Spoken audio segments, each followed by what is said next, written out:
तो कहते जी दाल पानी का खर्चा अपने लिए रख लें, इसलिए कि चिकन तो आपने मुझे खिला देनी है। अच्छा, ऊपर चला गया।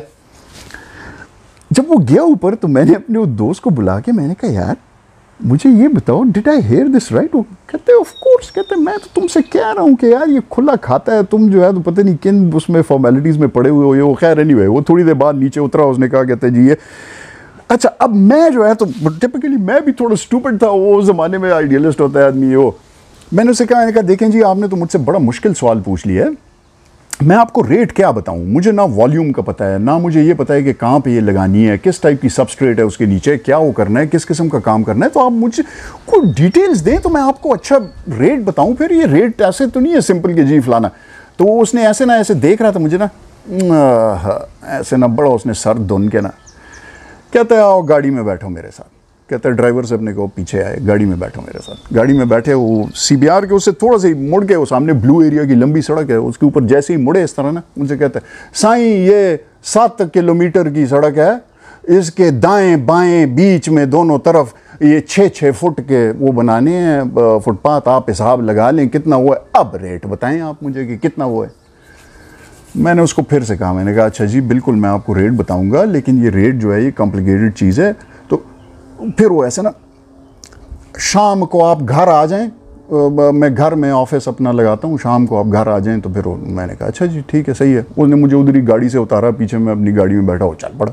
अच्छा, अब मैं आया जनाब, मैंने वो अपने दोस्त से कहा, मैंने कहा यार उसने तो मुझे शाम को घर पे बुला लिया है। कहते वो यार ये तो बड़ा ज़बरदस्त साइन है।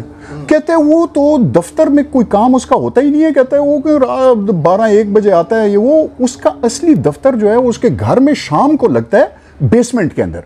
उधर सारे क्लर्क भी बैठे होते हैं, सब टाइपराइटर पड़े होते हैं, कागज़ ठप्पे सब कुछ पड़ा हुआ, उधर ही कॉन्ट्रैक्ट्स इशू होते हैं, उधर ही चीज़ें इशू होती हैं, सब कुछ उधर होता है। अच्छा, तो मैंने कहा चलो जी। कहते हैं तो तुम्हारा काम हो गया, बस उधर जाके, कहते हैं अब मेरी ये बात सुन लो कि उधर जाके उसको मामा तता मत करना, उसको सीधा बता देना कि जी ये रेट है, वो शाम तक कर लो वर्कआउट कि क्या करना है। मैं कहा अच्छा, मैं जैसे वर्कआउट, मैं कहा जी ये बस ठीक है, ये मुनासिब है शाम को। अच्छा, और कहते हैं कि जब जाओ तुम तो खाली हाथ नहीं जाना, लिफाफे में पैसे लेके जाना, वो उसको रख के कि जी ये जो है तो मैं वो लाया हूँ, क्या कहते हैं उसको, हाँ, और जो है तो आगे जी अब बात करें। तो कहते हैं वो उसके बाद बात, खैर उसने वो मुझे सब समझाया। शाम को मैं गया उधर उसके घर के बाहर बाकायदा से टीन का वो जो एक शेड सा बना होता है ना, उसके अंदर बेंचें पड़ी हुई, टीन का शेड लगा हुआ, बिकॉज उधर लोग आते थे, इंतज़ार करते थे। वो क्लर्क खड़ा, वो बाकायदा से पर्ची आपको पकड़ाता था, लैमिनेटेड पर्ची, नंबर 20, नंबर 21, नंबर 22, वो पर्ची आप पकड़ लें जनाब, खड़े हो जाएं उधर लाइन के अंदर। अब मैं आपको सबसे इंटरेस्टिंग कहानी जो मैं आपको सुनाऊँ, मैं जाके बेंच के ऊपर बैठ गया। बेंच के ऊपर बैठा जनाब, तो क्या नाम है, साथ एक आदमी आके बैठ गया, ठीक है, अर्ली 90s की बात है ये। आदमी आके बैठा और जो है तो क्या नाम है, मुझसे कहते हैं अस्सलाम वालेकुम जी, क्या आप चेयरमैन साहब से? हाँ जी चेयरमैन साहब, आप क्या काम करते हैं? जी मैं इस तरह ब्रिक्स की फैक्ट्री है मेरी, पेवर्स बनाते हैं हम। कहते हैं अच्छा इंटरेस्टिंग, तो ये कौन से पेवर हैं, ये क्या चीज़ है, आपके पास कोई सैंपल वैम्पल है? मैं कहा जी बिल्कुल है। अच्छा, मैं तो बड़ा, वो ब्रिक हमारी जो थी वो बहुत ही नॉर्मल ब्रिक से बड़ी डिफरेंट, वो उसको आप निकालते थे वो लगता है जैसे चॉकलेट की बनी हुई है, वो बड़ी, वो उसको मैंने डब्बों में बंद किया होता था, उसके बड़े वो फैक्ट्री के वो स्पेक्स उसके ऊपर लिखी हुई कि जी ब्रेकिंग स्ट्रेंथ इसकी ये, इतनी वाटर एब्जॉर्प्शन है, फलाना है, ये कंपोजिशन है, वो बड़ी ज़बरदस्त मैंने उसकी पैकेजिंग बनाई हुई थी। मैं गया गाड़ी में से, मैंने वो निकाल के मैंने कहा जी ये लें। तो 2 बड़ी इंटरेस्टिंग चीज़ें हुई। एक तो उसने देखा ऐसे ना, तो मेरे पास बड़ी ज़बरदस्त मर्सिडीज़ थी वहाँ पे ना, तो ऐसे देख के ना गाड़ी को, कहते हैं वाह आपकी गाड़ी मुझे बड़ी पसंद आई, गाड़ी आपकी बड़ी शानदार है। तो मैंने कहा अच्छा जी थैंक यू। कहते हैं ये AMG है? मैंने कहा हाँ जी AMG है। तो कहते हैं मेरे पास भी मर्सिडीज़ है लेकिन वो AMG नहीं है, तो बड़ा ये तो बड़ी अच्छी। मैंने कहा हाँ जी सही है। कहता है अच्छा। कहते हैं ब्रिक दिखाएं। ब्रिक उसने खोली, कहता है वाह ये तो बड़ी ज़बरदस्त चीज़ है, बड़ा वो है ये तो मैं यूँ कर रहा हूँ कि मैं बना रहा हूँ 3 अपार्टमेंट ब्लॉक्स हैं, 3 टावर्स हैं डिप्लोमेटिक एनक्लेव में, बड़े स्पेशल, वो बड़े टॉप नॉच किस्म के ये। तो आप ये ईंट जो है इसके कुछ सैम्पल्स मुझे अगर ला दें और मुझे रेट इसके बता दें, मैं चाहता हूँ कि उसकी बाहर की क्लैडिंग मैं इन ईंटों से करूँ। मैं कहा जी बहुत अच्छी बात है, ये तो वो कार्ड्स हमने एक्सचेंज किए ये वो, और जो है तो मैंने उसे कहा, मैंने कहा मैं आपको कल परसों जो है तो आ जाऊँगा, मैं आपको ये सब बता दूँगा। ये डिलीवरी होएगा। कार्ड मैंने उससे लिया, कार्ड मैंने पढ़ा, कौन था? मलिक रियाज। मलिक रियाज से मेरी ज़िंदगी में एक ही मुलाकात हुई है, और वो जिस टाइम, अच्छा जब मैं वापस गया से वो अपने दोस्त से पूछा, मैंने कहा यार ये कार्ड मुझे किसी ने दिया है, ये वो कह रहा है, कहते हैं मैं बिल्डिंग बना रहा हूँ। उसने देख के कहता है यार बहुत बड़ा ठेकेदार है, कहता है ये इस्लामाबाद का नंबर 1 ठेकेदार। So his status at the start of the 90s was, he was a big guy, but he was a localized Islamabad, very huge contractor, property developer. He was building these. I went to him, I gave him the bricks. He made his building with my bricks. It's still there, you know. Building, बड़ी खूबसूरत उसने building बनाई है, you know, बड़ी तो that building is still there, and that was my only with Malik Riaz. खैर anyway, तो अच्छा वो हम आ गए, वो खैर वो to cut a long story short, वो कॉन्ट्रैक्ट मुझे मिल गया, वो हुआ, उस कॉन्ट्रैक्ट की बिल्कुल लिद बच गई, वो जो है तो सारा हमने काम किया, वो जो है तो उसके अंदर वो दूसरा चेयरमैन आ गया, और जो है तो अजीब बिल मेरे फंस गए, पैसे मुझे नहीं मिले। दूसरा चेयरमैन आ गया, बड़ा ब्यूरोक्रेट जनाब, उसने रुमाल शुमाल लगाए हुए, सिगार हाथ में पकड़ा हुआ है। अच्छा मैं उसके पास गया, मैंने कहा जी मेरे ये बिल फंसे हुए हैं, ये बड़े अरसे से फंसे हुए हैं, बड़ी मुसीबत में हूँ मैं, काम हो गया है सब कुछ, हर एक चीज़ सही है, रिपोर्टें आ गई हैं इंजीनियर्स की, ये पैसे। वो मुझे कहते बजट नहीं है हमारे पास। वो मैं कहा जी जब आप वो इशू कर रहे थे, वर्क ऑर्डर इशू कर रहे थे, तो बजट का क्या? कहते हैं जी बस ये बजट नहीं है हमारे पास। अच्छा खैर एनीवे वो एक अजीब, तो ये वो मैं आया वापस जनाब, मैंने कहा यार ये तो मैं बड़ी मुसीबत में फंस गया हूँ, मैंने कुछ कहलवाओ, ये मेरे पैसे वापस कर दे यार, काम किया हुआ है हमने। ये उस जी वो इस तरह चेयरमैन जो है उससे मुलाकात करनी है, और ये मेरे दोस्त का बिल फंसा हुआ है, उसने वो काम करवाया, तो उसने मुझे वापस वो किया और कहा कि जी सुबह 10 बजे तुम चले जाओ और चेयरमैन से तुम्हारी अपॉइंटमेंट है। मैंने कहा अच्छा, मैं सुबह जो है तो तैयार वार होके फाइल पेपर्स ये वो सब पकड़ के पूरा केस ये वो, मैं दफ्तर पहुंच गया CDA के बाहर। एक वो जनाब पूरा वो कुल्ले शुल्ले वाला बंदा खड़ा है, और वो शेरवानी में, और गेट कीपर यू नो, उसने हाथ में रजिस्टर पकड़ा हुआ था। मैंने कहा जी मेरी चेयरमैन साहब से मीटिंग है 10 बजे। उन्हें ऐसे देख के कहते नहीं जी आपका नाम तो इधर नहीं है। मैंने कहा अच्छा, मैं कहा मुझे तो ये बताया था। तो चेयरमैन तो कह रहा है कि मैं तो लिस्ट पे ही नहीं हूँ, नहीं है मेरी फ़ोन। कहता है 1 सेकंड होल्ड करो, मैं दूसरे फ़ोन पे उसे पूछता हूँ बाजी से। उसने फ़ोन उठाया जनाब, और उसको अब मैं सुन रहा हूँ, उसने 2 फ़ोन इस तरह पकड़े हुए हैं ना, तो उसने फ़ोन किया, कहते जी वो बाजी वो तो उधर खड़ा है उसके बाहर दफ्तर के, वो तो कह रहे हैं कि जी टाइम नहीं है। कहती है उस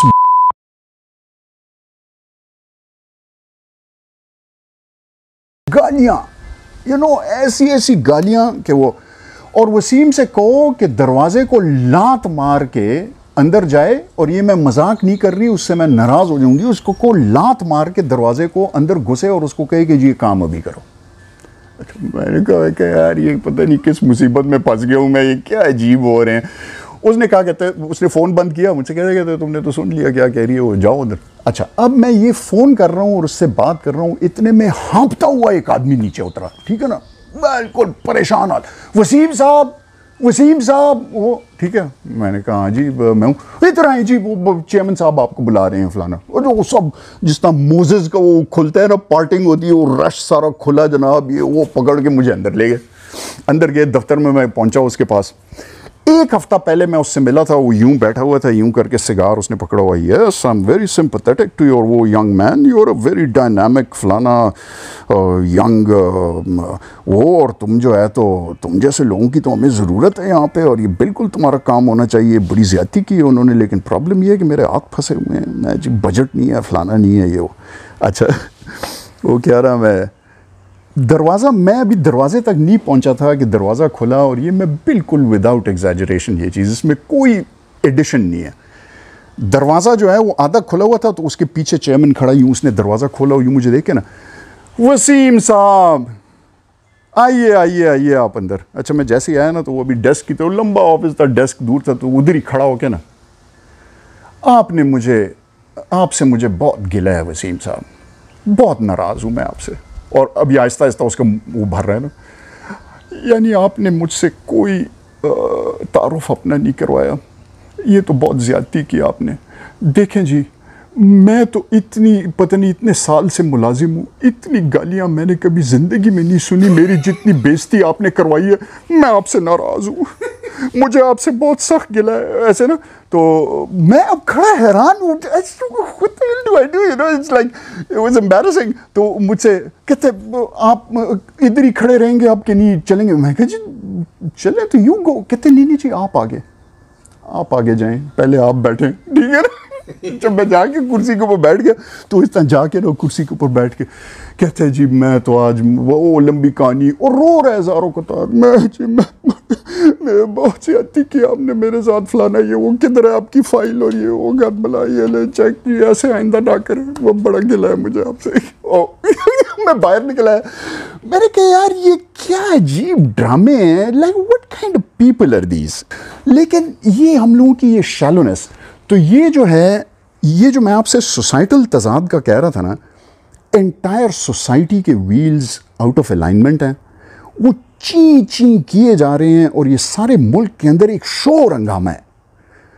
but people are just immune to it, they don't hear it, you know. बाहर से एक आदमी आता है ना, वो जब सुनते हैं वो कहते हैं यहाँ पे कितना शोर है यार, ये तुम्हें ये आवाज़ नहीं आ रही, ये जो कॉन्स्टेंट वो हो रहा है, श्रीकिंग है कॉन्स्टेंट। जैसे कि नहीं जी वो तो हम तो जी थोड़ा सा तेल उसके ऊपर गिराते हैं, वो श्रीकिंग बंद हो जाती है जी। हर एक बंदा अपने उसके मुताबिक उधर जाके थोड़ा सा तेल उसके ऊपर गिरा देता है, मोमेंटरीली श्रीकिंग आपके लिए बंद होगी, आपका काम हो गया। अब बाकी चाहे दुनिया श्रीकिंग से पागल हो रही है, चाहे कुछ भी, वो आप चले गए। फिर आपका मौका आया, आपने फिर उसके ऊपर एक ड्रॉप तेल का फेंका, और जो है तो फिर से वो चुप हो गया थोड़ी देर के लिए। तो इस तरह तो सारे मुल्क के अंदर बस वो एक अजीब सी हालत है, यू नो, एक केओस है, और जो है तो शोर हंगामा है, उन लोगों को नहीं सुनाई देता। एक डिलेमा ये है कि आप उधर के लोगों से जब बात करते हैं ना, तो वो मानने से इनकार करते हैं। वो कहते हैं जी सब सही चल रहा है, यू नो, बड़ा जबरदस्त मोटरवे बनी हुई है जी, देखिए मोटरवे इतनी अच्छी, कागान नारान में सैरें हो रही हैं, वो है।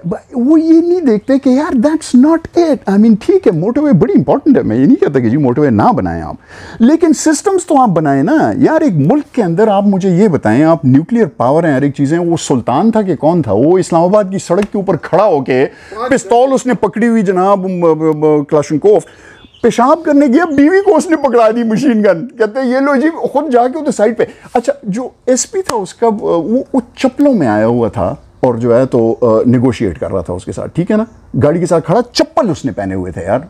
यानी लोगों को ये, मैं किसी से बहस करा तो उसने कहा तुम इससे क्या है कि चप्पल उसने पहने हुए थे कि क्या। मैं कहा नहीं, देखो एक प्रोफेशनल ऑफिसर है यार, वो ड्यूटी के ऊपर आ रहा है, वो उसको यूनिफॉर्म तो छोड़ो, उसने चप्पल पहने हुए हैं यार।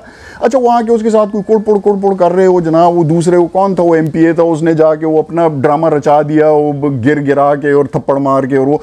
अच्छा, मैंने उस ज़माने में, मुझे अच्छी तरह याद है, मैंने किसी को एक वो भेजा यहाँ के एक उसका पुलिस स्टैंड ऑफ की वीडियो थी। इसमें एक आदमी था, उसने अपनी गर्लफ्रेंड को यूँ पकड़ा हुआ, उसके यहाँ के वो उसने पिस्तौल रखी हुई इस तरह, और जो है तो सामने पुलिस वाले खड़े, ठीक है ना, उन्हें कहा यू फलाना, ये वो चीखें मार रहा है, वो गेटिंग वो। तो थोड़ी देर के लिए उसने हाथ यूँ किया, थक गया हो गया कुछ, उसका हाथ ऐसे हुआ, and a sniper was standing there, he shot the gun out of his hand, ठीक है ना, and the moment he was disarmed, आए जनाब पकड़ के उसको नीचे टाक अंदर कर दिया। अच्छा, अब ये कहानियां जो हैं, ये आप पाकिस्तान में किसी को सुनाते हैं ना, तो वो ये कहते हैं यार ये सब शो मार रहे हैं, और ये अच्छा, या फिर immediately they switch out, America जो दुनिया में कर रहा है, ये पता नहीं इराक में उन्होंने ये कर दिया फलाना, तुम इनके पुलिसमैनों का, ओ भाई ये क्या, तुम मैं क्या बात कर रहा हूँ, तुम क्या बात कर रहे हो, ठीक है बहुत बुरा किया उसने, यू नो, अमेरिका का, मैं ये नहीं कहता कि जी बड़ा अच्छा किया उसने इराक में, लेकिन इंटरनली जो भी है वो सिस्टम्स, वो तो सीख लो उनसे कम अज़ कम यार। मतलब ये कोई भी पाकिस्तान में पुलिस का पता है, मुझे कोई एक्सपीरियंस नहीं है, मैं ना कभी पुलिस में रहा हूँ, ना मैंने कहीं सिविल सर्विसेज में आपकी तरह रहा हूँ, या मुझे कुछ पता नहीं, लेकिन मुझे पता है, ये लिटरली ये लगता है कि उनको, ये पुलिस वाले जो हैं, उनको एक वर्दी वो पकड़ाते हैं, और जो है तो एक शनाख्ती कार्ड पकड़ाते हैं, ये लो जी तू आज से काका तू पुलिसमैन बन गया। अब उसको कुछ नहीं पता कि साला प्रोसीजर क्या है, क्या हुआ है, मैंने क्या करना है, इमरजेंसी में क्या करना है, अगर किसी ने मुझे कॉल किया क्या प्रोटोकॉल्स हैं, मैंने डील किस तरह करना है लोगों के साथ, क्या मेरी रिस्पॉन्सिबिलिटीज़ हैं, क्या वो है, nothing, but he becomes a policeman, you know, but वो is a body, you know, with a gun and a uniform on. That's all that it takes to become a police. यहाँ पे आप police वालों को देखें यार, वो तो साला ट्रेनिंग जो हर 6-6 महीने बाद मार्क्समैनशिप की, उसकी इमरजेंसी रिस्पांस की, आपने सुइसाइडल लोगों को किस तरह डील करना है, मेंटली उनको किस तरह डील करना है, लोगों से पब्लिक से बात किस तरह करनी है, there's nothing, you know. तो प्रोफेशनलिज्म है. अच्छा, ये सारी चीज़ें जो हैं, मैं ये हैरान हूँ कि पाकिस्तान के अंदर you don't have to reinvent the wheel. These things are there in the world. Why don't you learn from others? I mean, I don't know why. I could picture him, you know. Duck, क्या हो रहा है यार? दिन ब दिन फैलते जा रहे हो कुछ जरा. Yes, sir. Okay, big now. I think I'm one. Whoa! So how far did we get? Oh, we've made some progress. You should be able to see something. Well, the biggest progress is. This is the vehicle that's going to take us there. Okay. I bought a diesel. Oh, you bought a diesel? Yeah. And it has an original Mercedes tow package in it. So I'll tell you a bit about this because this is very special. Huh? I mean, it's okay. See, Wasim built this from scratch, from chassis up. Let me show you. Yeah, पिछली दफा ये नहीं था ना? हाँ, ये नहीं था. So this is open it. This is the sink and the cooker. And it's all compact. This is nuts. Yeah. Nice, eh? Yeah, this is sick. And drawers and everything. Whoa. The fridge. Okay. And with a freezer and stuff. Yeah, they can bathroom banana. Okay. The bathroom now is everything's done. ये वाली wall आपको खाली नजर आ रही है ना, ये इस वजह से कि ये इसके पीछे मैंने इलेक्ट्रिक्स करने हैं, लेकिन मैंने इसको एक बार ड्राई फिट किया हुआ है, हर एक चीज बिल्कुल everything fit, so all I need to strengthen it. I want to do across Canada, right from the Maritimes to Yukon and then on to Alaska. And what I want to do is, मेरे ज़हन में बड़े अजीब ideas हैं. I want to write a book which would be kind of a coffee table kind of war, not too heavy on text, but pictures exactly, and saying a snapshot of Canada in 2021, and you know what? Here's what Canada across the land looked like in 2021: people, places, cultures, different things, all that cultures, and just make a nice book, self-publish it. You know, these days you can self-publish books easily. Then I want to travel all the way across Europe really slowly, and then eventually get to Pakistan and just see those areas. But on the way, what I want to do is you want to drive to Pakistan? Yeah. In this thing, that's insane. Yeah, but here's what I have in mind. Instead of just wandering about and saying I'm sightseeing, what I want to do is. On the way, there's these really plenty of hotspots around the world where there's a lot of hate, okay? And what I want to do is I want to write a book about why is it that we hate? And why is it that hate is perpetuated from generation to generation to people who have never suffered that hate firsthand? But they're taught that thing. And so therefore it translates from generation to generation to generation. So for example, you go meet a Serb, he would hate the Turks. A Turk has never said anything to him except 500 years ago when he ruled him, but he still hates the Turks.